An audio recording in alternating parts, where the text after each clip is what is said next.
From WDWNT, the worldwide leader in Disney Parks news, this is ParksCenter.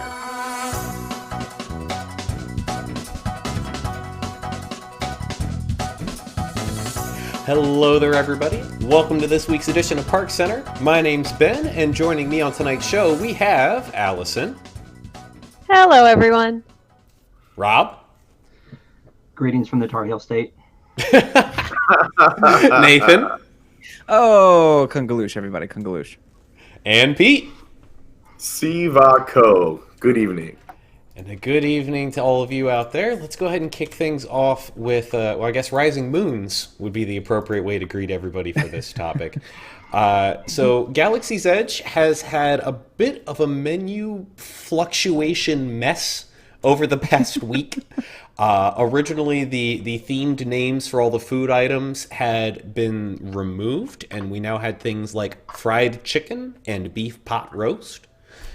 And then just a couple days later, they went back to using the old themed names again and called everything the much more enjoyable stuff like the Mustafarian lava roll, all that jazz. I believe on, what was it, the 22nd they rolled back? Yeah, the 22nd they rolled it back again to using the Earth names. This is a mess. Which is so strange because it's literally like big text for one, little text for the other, and then they flip it. And it's like you could always tell what it was. You had to read little text. And then I like that caveat of like, well, we won't lose the theming. We'll just make it the little text. Like, I don't know what that is, but it's kind of crazy. There's a shot of that. Like you can see, like when they flipped it, it's just a little subtitle now. But I mean, at least it's there. Yeah.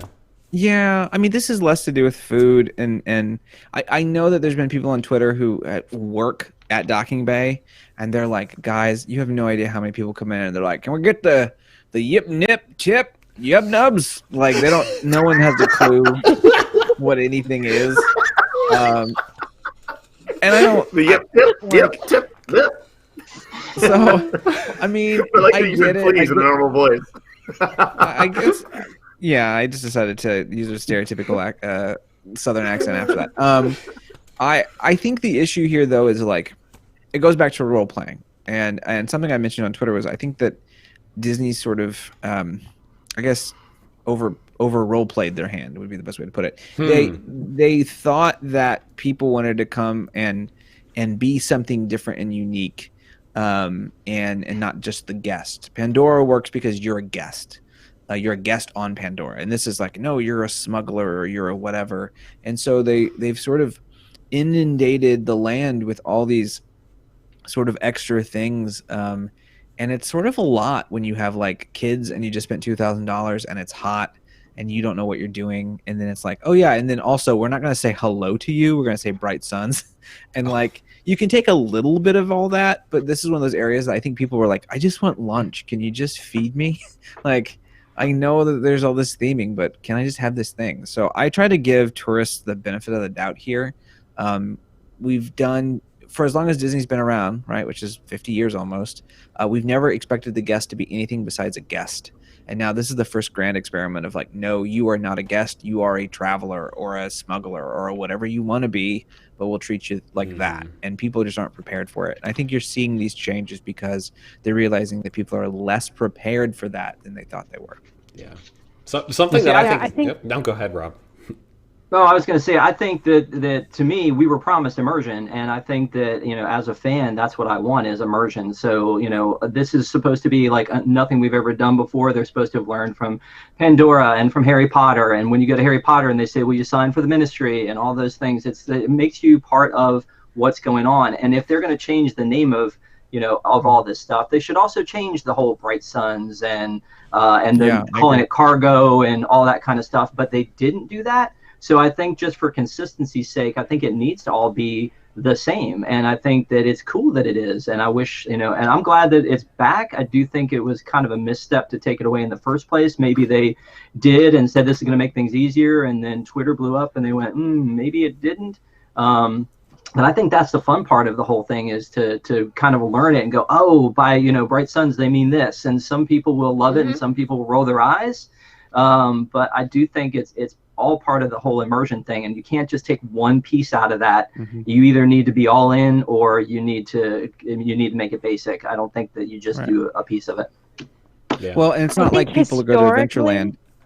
Oh, I was just gonna say, it's not like people go to Adventureland and they're like, to this day, they're like, "What? Can I have some pineapple ice cream?" Like Dole Whip is not. It's a weird name, and you got to give people more than 6 months. It's not even been that to get used to something. So yeah, I agree with Rob. I think you do either, but give it time. Allison, you want to say something though? Historically, when people would go to a Disney park and there was a Disney level of detail, most of the guests weren't getting it. But it didn't matter historically because it didn't require the guest participation in the park on the level it does now. And so for the 0.1% that would get every detail, or like the 10% that would get a lot of the detail, it was great. And now they've got to figure out how to make that work with the level of immersion that they're delivering or trying to deliver now. Just give everyone a badge. If you want to be a part of it. Yes, actually, let me opt into the full roleplay experience by getting one of the buttons. I like that. Yeah. I want, not even, I think it should be for everyone. I think that's what makes Disney parks separate from every other park in the world. Other parks may try, whether it's the competitor up the street or the Six Flags around the country. They might try these things or do it to some aspect, but Disney goes all in on things, and I think that's why we love Disney. We want that full immersion. We want that full experience. So for me, it's, if you don't understand it, you can go ask a cast member. Like that's the whole thing. Is and again, everyone knows this. I haven't seen all of the Star Wars movies. I don't get a lot of the Star Wars thing, but I had a great time that first few days and during the previews when they were going all out and saying bright suns and everything was in this weird language and I didn't know what anything meant. But that was half the fun, was me trying to figure it out and feeling like I am on another planet. That's the fun part, is surround me with that awesome detail and then let me figure it out. That's part of the fun for me. So I'd rather be that way than having to cater to the people who are like, well, I'm very confused by all this. Well, that's why you have cast members. Granted, now you're going to have to staff some cast members to explain to people what's going on. But I think it's worth it. I mean, for the people who don't want that immersion, why are you going to Disney World? Like, you can go to your local theme. At least make it like anyone behind a counter can give you real answers. And that's just walking around. Like, people need to have an understanding of who they can talk to. I think the problem is ask a cast member works until you realize, but are they going to answer me? And that cast member is also like, is my manager going to get mad at me because I'm going to like I don't know. I think people have not figured that communication out. Well, here's one thing I just was thinking of though. Well, so here's one thing I was thinking of, like. No, I'm going to make it really slow. No, right. So if you're in a Mexican restaurant and you can't say enchilada, you have to order a beef roll. Like, I mean, can I make that comparison? I feel like that's a valid comparison.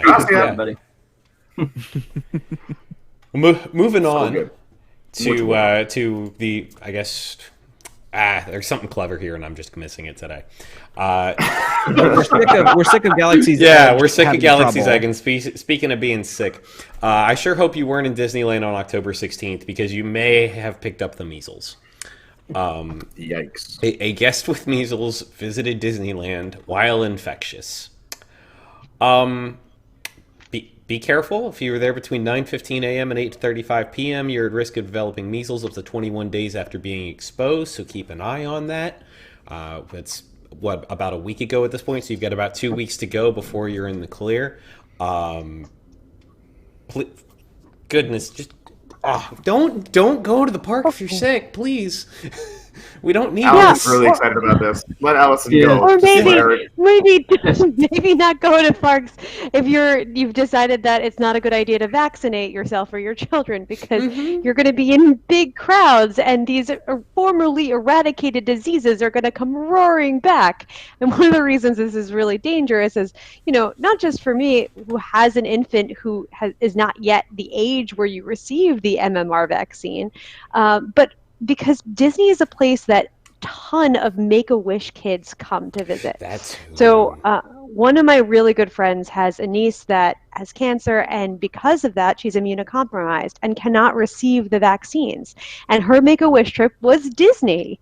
So please don't put these kids that are already going through so much in more danger.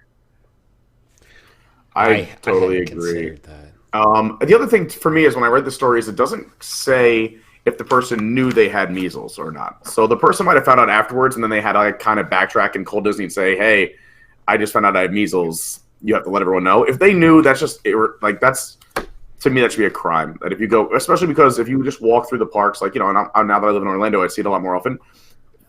Forget the Make-A-Wish kids, obviously tons of those, and you have all the people, but you have pregnant mothers. You have a whole range of different people coming from different parts of the world, and you don't know what their vaccination history is like.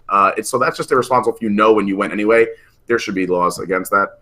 But if that person didn't know, I think this is the responsible way to go. So I don't. What can Disney do to prevent this? This isn't really a Disney thing. This is just unfortunate.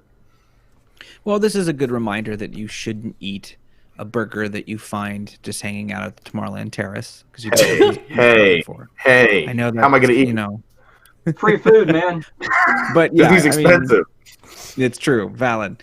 But that's the thing, though. These are the moments where we sort of go, "Oh yeah, we really should wash our hands." This is a cesspool of people from all over the world. It's like Disney is an airport. There's no way around it. It's close to that as possible because there's just so many different factors. So, and I can tell you, they're not cleaning that monorail handle as much as you'd like them to. So it's got to be up to you. And I have a good story. We were in Test Track and we were standing there, and you know how they have the switchback line. We looked down the line, and there's this little girl. I may have told this story before. This little girl coming towards us, going like this, all the way down the rail. Oh my god! And my wife, the school teacher, was like, "See, this is why we don't touch the handrails. Who needs some hand sanitizer? Let's fix this up." Jeez. Well, going from that story to a story about the Disney look. Good grief! Look, read that hashtag closely, folks. That's the country beards. The country beards. I love that. So cast members are now allowed necklaces and even longer beards with a new update to the Disney look appearance standards over at Parks and Resorts.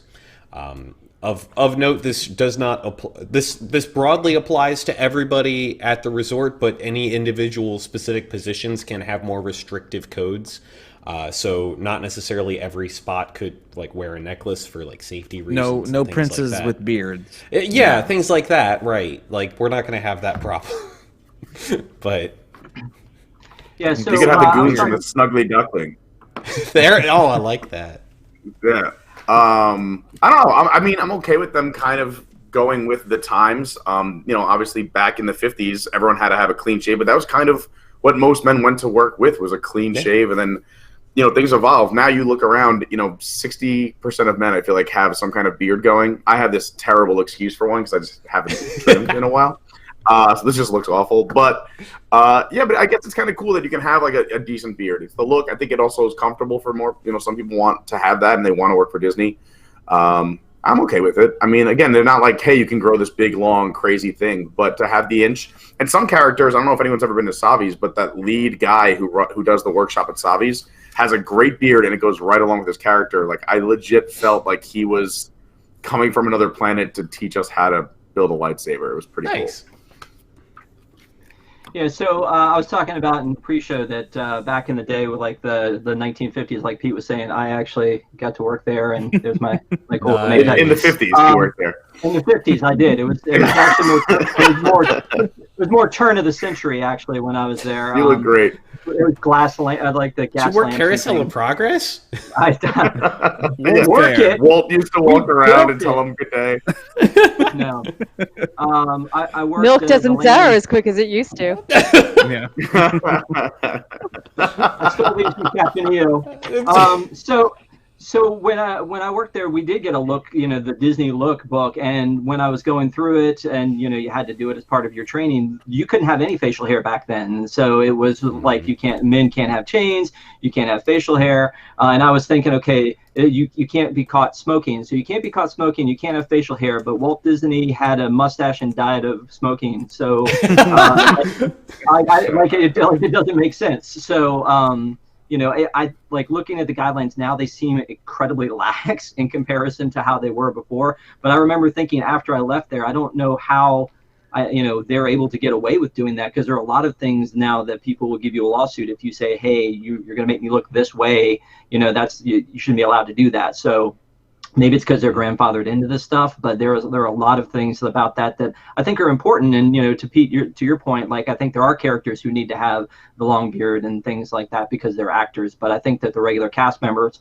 there is something about a Disney cast member in the clean cut and that like you trust, so that when you're there with your kids and or the kids get lost, or they always know that they can come up and trust a cast member, even if secretly they have like these tattoo sleeves and like I was just tired of seeing a clean shaven Santa at Disney Springs. I would just times are changing, man. Times are changing. I was gonna say, Rob, you mentioned like Walt. He had facial hair and he smoked. Now you can smoke off property, but you can smoke. You can have facial hair, and you can be a communist. So you can be all three of those things now at Disney. Yikes! Or a robot. Yikes! Or a robot. Or a frozen head, or whatever. Gosh. Yeah, cool. All right, well, we're going to be moving from there to something that's less of an accident, I guess, than that ending. No, more of an accident. Oh, right, it was an unplanned downtime. Right, my bad. So we now have the 911 emergency call recordings from the night of the Skyliner unplanned outage. It was an accident. They hit each other hard. This is it's if you listen to these, you can actually you can go out and listen to some selections of the recordings here.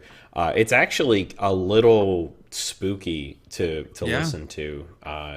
People are kind of shook by this, and there's this air of, this is Disney, I know I'm gonna be fine, but I'm calling 911 right now. You should definitely check out track 5. That's the best one. It was just weird that in the 911 calls, they were like, hi, we're experiencing some temporary downtime. Can someone let us know what's going on up here? I hope there's not a malfunction. Anyway, I'm in car 371. Yeah. Call me back. All right. Sorry, go ahead, Allison. I got to do some legal training time with Allison. I'm really excited about this one tonight. I need a graphic for that. So I'll work on it. I'm sure everyone has heard about the term hearsay, right? Hearsay in court. They don't allow hearsay statements in court. But there are some exceptions to hearsay. And just FYI, hearsay is an out-of-court statement offered for the truth of the matter asserted in that statement. So generally, if you want to present something in court, you can't if it happened out of court and the person's not available. But the exceptions to that include excited utterances. So a 911 call is considered an excited utterance. People, when they call 911, are generally alarmed and talking about things. So the reason those are allowed as an exception is because it's believed that that's much more likely to be truthful. People don't tend to make stuff up in the moment. Present sense impression is another example. When you walk outside and you're like, oh, it's raining, usually you're not making that up, right? Very good, Pete. This is like a first year evidence seminar. So if you're a lay person who is a fan of Disney and you're trying to figure out, do I believe the company who's telling me that it was just a malfunction, no problems at all? Or do I believe these disturbing 911 calls? Well, a court of law would say the 911 calls are much more likely to be reliable than the later statements that Disney put out. We all know this intuitively, but the law gives us this guidance. Thank you for that. That was terrific. I feel like we should end it with a Law and Order bum bum. Like bum. Yelling Steve Aoki. All right, I can't top that. Let's just move on from here. Yeah, that's so that's like, do you need any more point when it Yeah, comes like to let's who's do in more the right? Law and Order time here. Like talking about this We've stuff. got Good we've got grief. some more coming Yeah. up. Yeah. Here we go. Let's go. Yeah. Get this notebook ready. So an individual has been arrested in the case of the stolen costumes and props from the Haunted Mansion, and I believe also Peter Pan's flight. Although I'm not certain if that's the same incident or not. I might be mistaken. He's also being looked into for certain thefts at Epcot. Wink, Yes, wink. yes, that might have been out of the old Wonders of Life Pavilion. But Ooh, is that's that the not, buzzword? that can be neither confirmed nor denied at this point. That is purely rumor. But he has been Correct. They are arrested still looking at for that. At That's this what I heard point. when I was buzzed. So this is General knowledge. this is general knowledge at this point. There we go. I like that. Yeah. Well, Allison, this is even more. Go ahead. Allison, tell us what we need to know. Criminal justice related. Okay, so I'm going to speculate, but this is an educated guess. This is what was happening. The police already knew that they were going to arrest this fool. But what they decided to do... That's a legal term. Probably. That's a legal term. That's a legal Fool, term. for sure. scoundrel. So what they decided to do was to have an interrogation, and what they probably did was read him his rights and had him sign away his rights, including right to an attorney and right to not speak to them, right to remain silent, all of that. Miranda rights are probably given to him. And this fool thought, well, I think I can talk my way out of this. I think I know better than the police. And you can tell by his body language and, by the way, his tone in this video, that this gentleman thinks that he knows best. But yeah, before this interaction occurred, Oh, I'm boy. sure the Here it police comes. already knew that this was going to end in an arrest, but they knew also that if they don't arrest him first and they arrest him after, they're probably going to get more information out of this interrogation. And while I'm not going to provide legal advice on ParksCenter, I will provide a little bit of a know your rights training, which is if you ever find yourself in a situation where the police want to talk to you in a small room, you should have an attorney there. Yes. You are not going to be able to talk your way out of an arrest. In fact, if the police have decided that you are a suspect in the case, you don't know whether you could be completely innocent, but you don't know whether what you're saying is going to start to fit the story that they've created. Mm-hmm. And if it does, you're going to have talked yourself into one. Yeah. So please This is why I always call get Allison. an attorney Yeah. there with you. Go watch My Cousin Vinny if you haven't. You need an There you attorney go. even when you're innocent. Yes, do it, Nathan. Brooklyn Academy of Law. There you go. Real quick I though, just wanna know, another what thing is an in this Amish video, I person want to pull doing back with a up cell real phone? quick because this is another. Okay, let's Don't watch the video. when you're talking to the police, don't grab your like phone, a- put I it got in your it. I pocket, got and it. try and take it from I'm them. gonna I got it. I got it. No, you don't. They're gonna No, wrestle you to the ground. No, you don't. Don't do that. And by the way, since they were going to arrest him anyway, they have the right to then inventory your phone and everything on you subject to that arrest. And then in order to look through your phone, they'd need a warrant. And that movement you just made to grab the phone back is probably Oh, yeah. enough Didn't they have it? for I think them they to had it write before up they. that I warrant think to search the contents of the phone. they had And it by the before way, the phone. if you before the try meeting. if you try to erase anything on that phone, now you're looking at an additional charge for obstruction of justice. So don't do that. Pete, you were trying to say Steal from the something. Haunted Man. Bad idea. Oh no, I was just gonna say I was shocked that they let an Amish person. Why does an Amish person have a cell phone? If you go back and look at this guy, clearly he left the farm. I don't know what he's doing with a cell phone. That's mean. So rude. No, I'm not To gonna follow all of our Allison. Amish viewers, what are you doing? Yeah. What are you doing watching us? How are you watching us if you're Amish? That's what I want to know. Springer. Is someone projecting it Tom onto the side of a barn from the neighbor's house? No. All right. Well, This Anyway, guy, I speaking of think Amish, Star Tours. we do. Yeah. We have Star Tours news. Adventures Continue will be getting a Rise of the Skywalker scene at Disneyland, Hollywood Studios, everywhere, coming up in sync with the new film. I personally am a little distraught because I thought that this ride took place between episodes 3 and 4, and It's never made sense. yeah, no, it's I'm very interested to see how they're going to try and excuse the fact that this is completely out of the timelines. They're not. I mean, they never have. They never go through and do that. But the one thing that bothers me is that why, like, as easy as this is to do, I mean, you're already filming you're putting it together.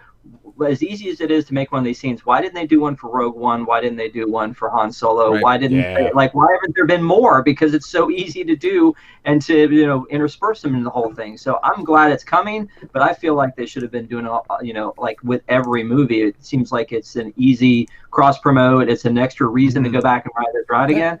But to your point, and it's like you don't have to. It doesn't have to fit because none of it does. None of it does. Right. But even then, like let's say you didn't want to go as far back as Han Solo, like you really wanted to try to make it like somewhat together. You could still do the Kessel Run area and the like big thing in the middle, the worm creature, whatever. And, like that's still fine. That still could work. You could still do it. Like it doesn't have to. You don't need baby Han Solo to pop up and be like, Star Tours, what are you doing? But like at the same time, you can do all that stuff. Rogue One would have made sense though. Are we in agreement? This is the final refurb of Star Tours. Is this the last? I can't see this thing staying around. I can't see it. I don't know. Once it's not a marketing I think it's getting a Marvel overlay. Oh gosh, really? No, I'm kidding. I'm totally kidding. I mean, I would have to agree with Nathan. What's going to happen with this ride? That's, I think, the bigger question. What with this attraction, I should say, because now you have Galaxy's Edge. Just a few yards is the entrance. If you keep going down that pathway, and this is not in the land. I mean, I don't know. Is this going to be the new Star Wars park? I don't know. I think the bigger question to me is not into the refurb. What's going to happen to this attraction in the next 3, 5, 7 years? Yeah, I just think that it doesn't make sense to have this anymore in Tomorrowland at Disneyland when you have Galaxy's Edge. It doesn't make sense to have it in Hollywood Studios when you have Galaxy's Edge. Maybe it'll last in foreign territories that don't have those things. I haven't put the pieces together. Yeah. I would say though that you need, like, some people are still talking about having the legacy characters and having them available to be able to see Darth Vader, to be able to see Yoda in all these places. So like it still allows you an area to go and experience the legacy characters, and I think people still enjoy the attraction. I do, and there's nothing wrong with it. And I think if they're updating it, that's fine. I don't know. My problem with it is, and like I know the rumors of a Marvel overlay, is it's in a bad place to be anything but what it is. I mean, it's sort of in a horrible place not to be part of Star Wars land, but at the same time, where it is, I don't know what else you would do with it where it sits. So, like, the only other option is to get rid of it, and it seems like a perfectly good ride right now. So, I think you make it a Muppets ride. Well, that would be very cool. But that's never going to happen. Yeah. So, Too bad. A man can dream, can he? Yes, absolutely. Dream away, son. If you can dream it. They won't do it. That's their new motto. If you can dream it, they won't do it. Yeah. All right, everyone, Venmo Allison for what you learned tonight. Yeah. Thank you. That was pretty great. I learned a lot. Me It too. was great. I have excited utterances all the time. So big shout out there. Another big shout out I'd like to give is to Never Grow Up Vacations, the official travel sponsor of WDWNT. Never Grow Up Vacations is an authorized Disney vacation planner whose focus is in making magic for their clients. And with over 20 years of experience booking Disney vacations, we're sure they can help you make your next trip even more magical. So head on over to wdwnt.travel to contact them about your next trip today. Also, I'd like to give a quick shout out to the Halloween episode of News Tonight, which is coming up in just a little over a week now at this point. We have a bit of a contest going on for that I want to bring some attention to for anybody out there who is interested in creative writing projects. We are asking folks to send in their short stories between about 100 and 500 words of what is the scariest thing that you can think of that could happen to or in a Disney park. So if that sounds like something you'd like to do, write up your stories and send them in to halloween@wdwnt.com via email. We will pick a few of our favorites, read them on the show, and give the submitters a few core bucks. And we'll also have some way for folks to vote. And whatever story is the most popular will get a big old bonus at the end, too. So if that seems like fun to you, that's Halloween at WDWNT.com. Your story of the scariest thing to happen to or in the parks. That is going to do it for tonight's show, folks. We do have a post-show coming up, so if you are one of our WIGS members, stay tuned for that. If not, head over to patreon.com/WDWNT. For as little as $2 a month, you can join the WDWNT Inner Globe Society and get access to our post-show, the post-show for News Tonight, and a whole host of other benefits. So I recommend you head on over there and check that out. That is patreon.com/WDWNT. That's going to do it for tonight's show, folks. We will see you all next week. See you later. In